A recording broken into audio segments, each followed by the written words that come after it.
வணக்கம், welcome back to my channel. இன்றைக்கி நம்ம ஸ்பெஷலாக ஒரு ரெசிபி பார்க்க போகிறோம். எக்கு வச்சு எக் ரோல்ஸ் செய்ய போகிறோம். ரொம்பவே இன்னோவேட்டிவாக இருக்கும். குழந்தைங்களுக்கு ரொம்ப பிடிக்கும் இந்த ரெசிபி. அதை எப்படி செய்யலான்றதை பார்க்கலாம்.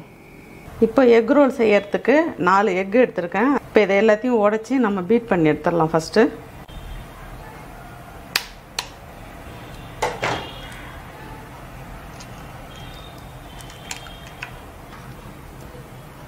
இப்போது இதில் 1 டீஸ்பூன் அளவு பெப்பர் எடுத்திருக்கேன், அதையும் இதில் சேர்த்துடலாம். 1 டீஸ்பூன் அளவு மஞ்சத்தூள் எடுத்திருக்கேன், அதையும் இதில் சேர்த்துடலாம். இப்போது 1/4 டீஸ்பூன் அளவு உப்பு எடுத்திருக்கேன், அதையும் இதில் சேர்த்துடலாம். பால் வந்து ஒரு 3 டீஸ்பூன் அளவு எடுத்திருக்கேன், அதையும் இதில் சேர்த்துடலாம். இப்போ இதை எல்லாத்தையும் முதல்ல நல்லா இது மாதிரி ஒரு ஹேண்ட் விஸ்கால் நல்லா இதை பீட் பண்ணிடலாம். நல்லா இது மாதிரி பீட் பண்ணிடணும். கொஞ்சமாக வெங்காயம் சேர்த்துடலாம். இப்போது அதுக்கப்புறம் ஸ்ப்ரிங் ஆனியன் அதையும் இதில் கொஞ்சம் சேர்த்துடலாம். கேரட் கொஞ்சம் எடுத்துருக்கேன், அதையும் இதில் சேர்த்துடலாம்.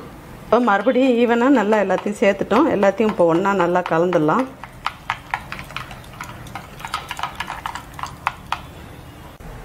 இப்போ அடுப்பை ஸ்டார்ட் பண்ணிவிட்டு இது மாதிரி ஒரு தவா வச்சிடலாம் ஃபஸ்ட்டு. இப்போ இதில் ஒரு 1/2 டீஸ்பூன் பட்டர் சேர்த்துடலாம்.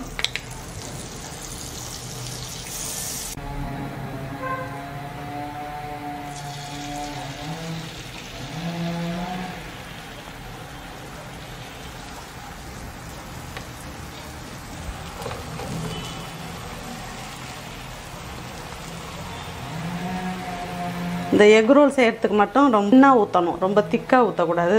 தின்னாக ஊற்றுனீங்கன்னா தான் நல்லா ரோல் பண்ணுறதுக்கு ரொம்ப நல்லா வரும்.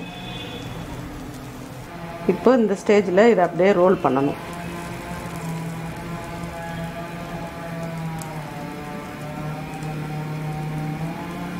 அழகாக அப்படியே திருப்பினா அப்படியே ரோல் ஆகிக்கும். இப்போ இது மாதிரி சப்போர்ட்டுக்கு ஏதாச்சும் ஸ்பூனோ இல்லை இது மாதிரி நைஃபோ ஏதோ ஒன்று வச்சுக்கோங்க. வச்சுக்கிட்டு இதே மாதிரி ரோல் பண்ணிவிட்டு அப்படியே பேக்கில் இழுத்துடணும். இழுத்துட்டு இந்த இடத்துல இன்னும் கொஞ்சம் பட்டர் சேர்த்துக்கணும்.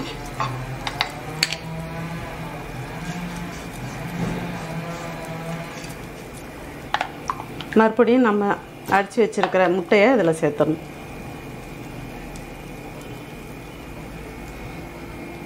அடுப்பு சிம்மிலே தான் வச்சு செய்யணும். இதை அப்போ தான் உங்களுக்கு நல்ல கலராக வரும், தீஞ்சிராத நல்லா வரும்.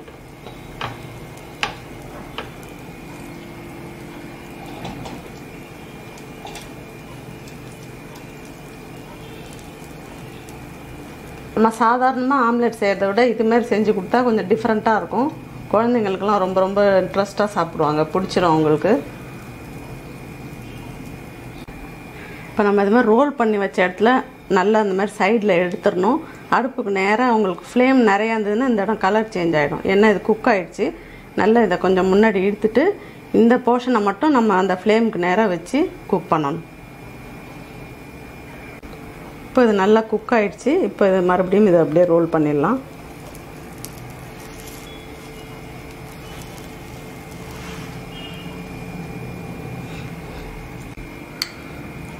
இப்போ மறுபடியும் கொஞ்சம் பட்டர் அப்ளை பண்ணிக்கலாம்.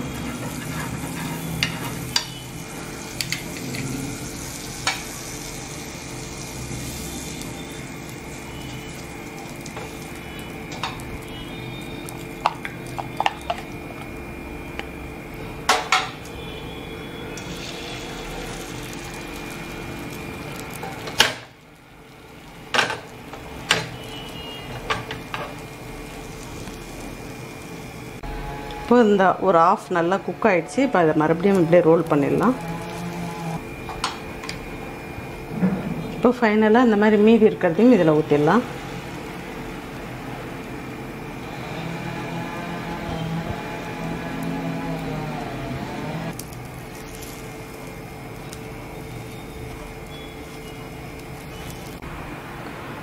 இப்போ இந்த ரோலை நம்ம அழகாக கட் பண்ணி எடுக்கணும்.